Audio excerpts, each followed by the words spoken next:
We know this is the biggest stage in the African continent, and there's a certain amount of resilience that is needed in such conversations. Just what are the conversations you have been having with your player ahead of the game tomorrow?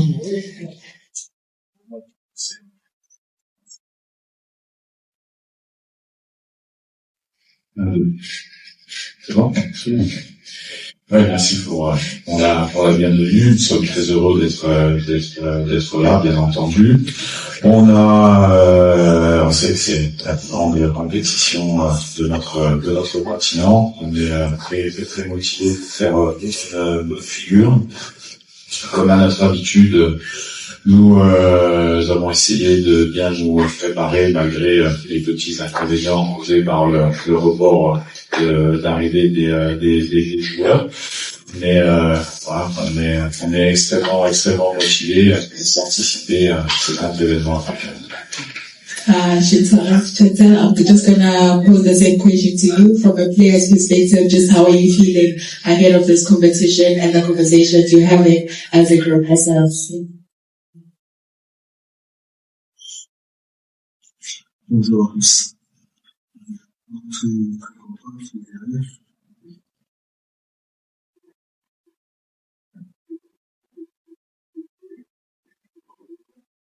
On est porté cette compétition et nous focus. Mais tout ça va. Thank you, Coach. Next is well. They're now going to open the floor for questions. Just let us know if the media has your presence and the one is going to come to.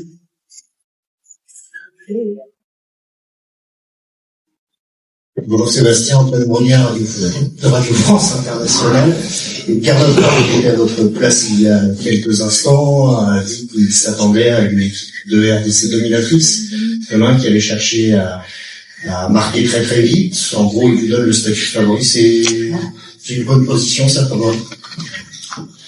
Moi, je sais pas, nous, on se concentre sur nous, sans se préoccuper de ce que sont les autres, nos adversaires. On sait que on met des choses en place pour essayer de bien jouer au football, de gagner un rapport de force contre n'importe quelle équipe, en sachant que c'est difficile, tout est difficile, c'est un match d'ouverture, avec beaucoup de motivation. Rentrer dans une compétition, c'est jamais évident, quel que soit l'adversaire. Nous, on va simplement s'attacher à être très rigoureux, très sérieux, très discipliné pour se donner le maximum de chances de l'emporter demain. Je connais le Bénin, je connais Garnot, c'est effectivement des discours souvent qui sont qu'embellissent un peu l'équipe adverse, mais nous on est concentrés sur nous-mêmes. On sait qu'on a des qualités, mais on sait aussi qu'on a des choses où on doit s'améliorer. Donc faisons les choses tranquillement, faisons un bon match demain, beaucoup de résilience dans l'équipe. En tout cas, elle sera comme à son habitude, avec l'engagement, le professionnalisme. Puis après, il faut que ça reste faire, on sera très musclé demain. On espère bien sûr remporter cette compétition.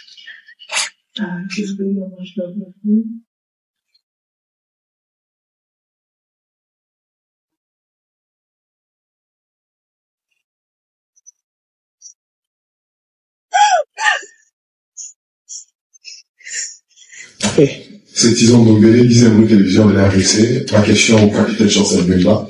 D'abord, vous savez, devant une équipe qui part déjà dans une posture d'une équipe perdante, vu tout ce que le coach a dit, le coach du Bénin. Il a parlé d'un nombre insuffisant, des joueurs qui jouent dans des grands clubs bons. Il a parlé il vous a beaucoup respecté, et vous, en tant que capitaine, là, le coach Sébastien, vous, en tant que capitaine, qu'est-ce que vous avez dit, peut-être, avant d'entrer sur le terrain? Bon, ben, nous, on sait très bien. C'est bien qu'on a un match. Donc, pour nous, ça va pas être facile. Nous, on est focus. C'est bien le travail. Chaque capitaine, on est bien senti.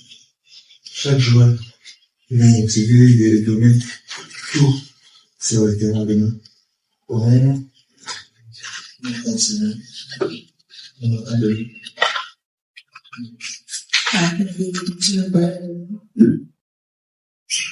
Bon.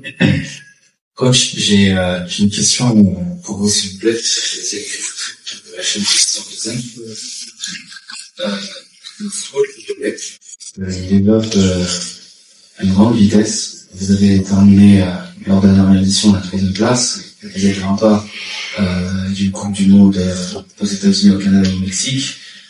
Aujourd'hui, vous êtes ici au Maroc, qui est une statue favori, il ne faut pas l'ignorer. J'aimerais savoir, notamment, comment est-ce que vous préparez le vestiaire, parce que vous êtes conscient que voilà, il y aura des rencontres si la RDC soit plutôt que prévu. Quel poids aujourd'hui vous avez en vous? Pour un entraîneur, c'est toujours intéressant de voir le comportement de mes joueurs, notamment dans des situations où on commence effectivement à se montrer de plus en plus. On sait que les grandes équipes, ça ne manque pas d'humilité, ça joue, ça progresse tout le temps, et c'est le discours que j'ai avec mon équipe. Parler de favoris, parler de nous, on veut aller le plus loin possible dans cette compétition, et il y a des étapes, il y a de très belles équipes également, c'est très ouvert. Nous, on se concentre sur nous-mêmes. Moi, ce que je veux simplement, c'est que, vous l'avez dit, on sort de bons matchs contre le Cameroun, contre le Nigeria, on est au bord de la Coupe du Monde, mais on n'est pas qualifié pour la Coupe du Monde. Et on a montré de bonnes choses. Et ce que j'attends de mes joueurs, c'est de faire preuve beaucoup de professionnalisme pour aller encore chercher mieux. Ils vont se satisfaire de ce qu'on fait, parce que ça peut être fragile. C'est de grands professionnels, et je suis très impatient de voir comment on va se comporter dans cette compétition, parce qu'on doit garder cette résilience, cet engagement, ce respect du jeu, et donc voilà, et ça passe déjà par une concentration demain, sans sous-estimer personne, parce que on est capable effectivement de battre des équipes qui sont devant nous, mais on est aussi capable de faire de bons résultats contre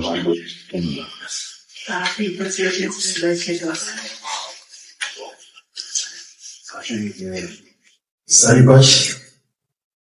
Je vais t'envoyer cette télévision et pour le compte de la République du Congo.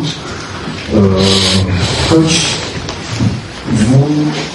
vous sortez sur deux très belles prestations lors des barrages de la Coupe du Monde. Les statuts que le Congo a aujourd'hui, dans ce groupe avec le Sénégal, ce sera une équipe congolaise qui va rester derrière le Sénégal, ou bien on va changer d'ambition, dire que voilà, on fait la revanche de ce qui s'est passé aux éliminatoires, passer devant le Sénégal. Ma deuxième préoccupation, c'est vous avez sélectionné 28 joueurs, et dans cette sélection, il vous est appuyé sur un noyau de 13 voire 14 joueurs qui étaient déjà lors des dernières Coupe d'Afrique des Nations. Quel sera le rôle des nouveaux éléments qui feront leur première canne? Qu'est-ce qu'on peut attendre de la première question, je suis pas voyant, je ne peux pas savoir combien on va terminer dans notre genre de sport. Ce qui est sûr, c'est que si on se qualifie au prochain tour, ça sera notre prochaine étape, quelles que soient les équipes qui sont dans notre camp aujourd'hui, c'est l'homme des Nains Botswana. Nous, on n'est pas dans la même optique que les qualifications de la Coupe du Monde, parce que le monde c'est quelque chose. C'est vrai qu'on avait le Sénégal dans notre poule. Là, on est sur une Coupe d'Afrique des Nations avec un contexte totalement différent. Donc, on va rejouer le Sénégal sur le deuxième match, mais si on vient nous concentrer sur un match anonyme qui est un match du pays. Après, sur la deuxième question, effectivement, il y a 14, mais j'allais plutôt dire qu'il y a des joueurs qui sont la première fois le faire, notamment les jeunes joueurs, qui marquent aussi peut-être on a souhaité depuis un an et demi générer un petit peu cet effectif en prévision des échéances des prochaines années, commencer à intégrer quelques jeunes. L'amalgame se fait bien. J'ai la chance de naviguer sur des cadres qui sont là depuis longtemps, qui sont très ouverts, qui donnent beaucoup de conseils, qui facilitent l'intégration des jeunes. Ça s'est fait plutôt naturellement et on est très très soudés entre nous, que ce soit entre le staff et les joueurs entre eux. On est une belle famille qui veut atteindre un bel objectif dans cette compétition et surtout montrer de quoi le football congolais. Bonjour coach, je suis là. Papiche Poibois, Univers Télévision, depuis la République démocratique du Congo. Coach, on sait principalement que les premiers matchs sont toujours de matchs pièges et surtout le match qui détermine l'avenir d'une nation dans une compétition. Alors, dites-nous comment, vous personnellement, vous avez préparé cette rencontre, mais également l'état d'esprit et l'état de santé de certains joueurs, parce que certains cadres étaient venus blessés et les autres en étant rétablissement.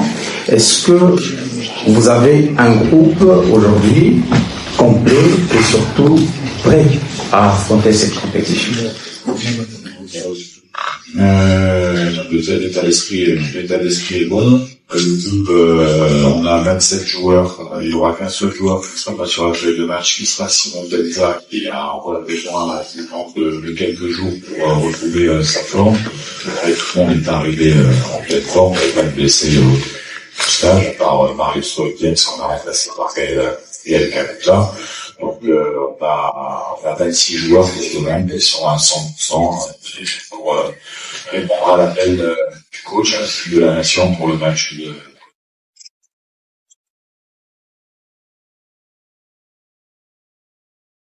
Merci. Madame Ahmed, Radio Mosaïque FM Tunisie. En fait, je sais que vous portez toujours la Tunisie dans votre cœur. J'aurais deux petites questions. La première question par rapport à Vernator que vous allez affronter, certainement l'expérimenté du continent, c'est peut-être un futur Clodois, je sais pas. Quel sentiment avez-vous en affrontant un entraîneur qui a beaucoup d'expérience? Est-ce que vous préfériez qu'on vous appelle Sébastien de Sabre qui a pu qualifier sa sélection à la Coupe du Monde, ou celui qui avait atteint la demi-finale de la CAN? Et la toute dernière question, la Tunisie, qu'est-ce qu'elle représente pour vous? Merci beaucoup. Garnoff, bien sûr, je respect pour d'abord parce que c'est mon aîné, et puis parce qu'il a une belle carrière en tant que joueur et entraîneur. Demain, ce sera forcément opposant et on va faire combattre cette équipe